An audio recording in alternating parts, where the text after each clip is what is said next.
Sensory differences. Some of the processing differences autistic people can experience include how they process sensory input, such as sound, vision, taste, smell, touch, and even spatial awareness.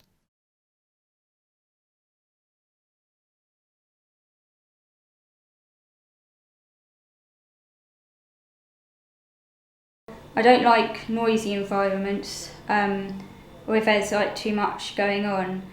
Like, for example, earlier on today when we went into a cafe, I was with my support worker and it was really, really noisy, and I asked my support worker to like pay for my drinks for me because I was in there for like 2 minutes, but I couldn't like stay in there because there's just too many people, and like it was just really, really noisy. So he sat outside.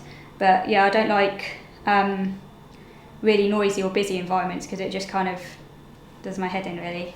My primary sensory difference is that I can spot a flickering neon light that's about to go really, really easily, and it really, really bugs me. Also, if an old CRT display is on a low refresh rate and it's in my peripheral vision, that's almost unbearable.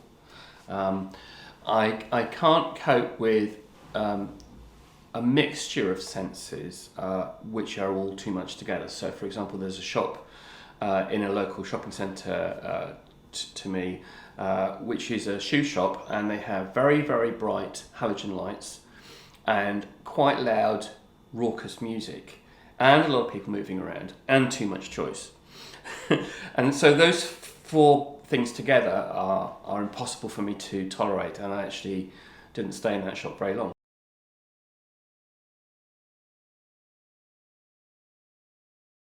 You know, like I don't have any things like pictures on the wall because I just like, you know, simplicity.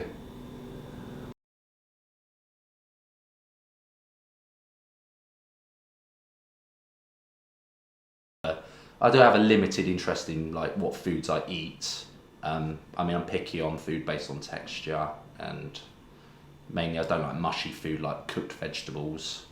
I eat them raw because I like crunchy food.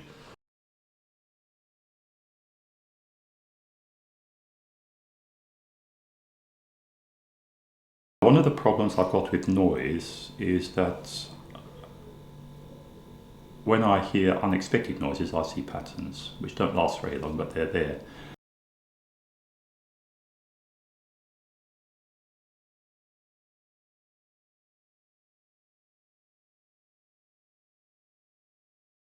It's hard to concentrate on one thing, but like, say one thing I've learn't over the last few months is I've got these things made to cost me £100, and the earplugs with filters in, and I put them in my ears, and I don't get distracted by everything else, so I can get on and do my work.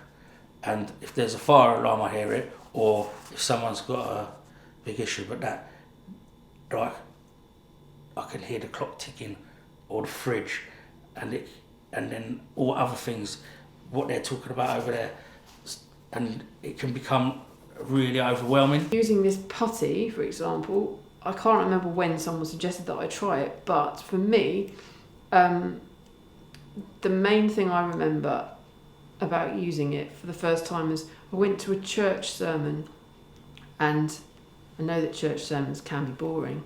My church is pretty cool, but sometimes I find it really hard to concentrate on things. And anyway, I'd taken this, and I wasn't looking at what the person who was speaking, but I was listening. I was listening and just playing with this at the same time.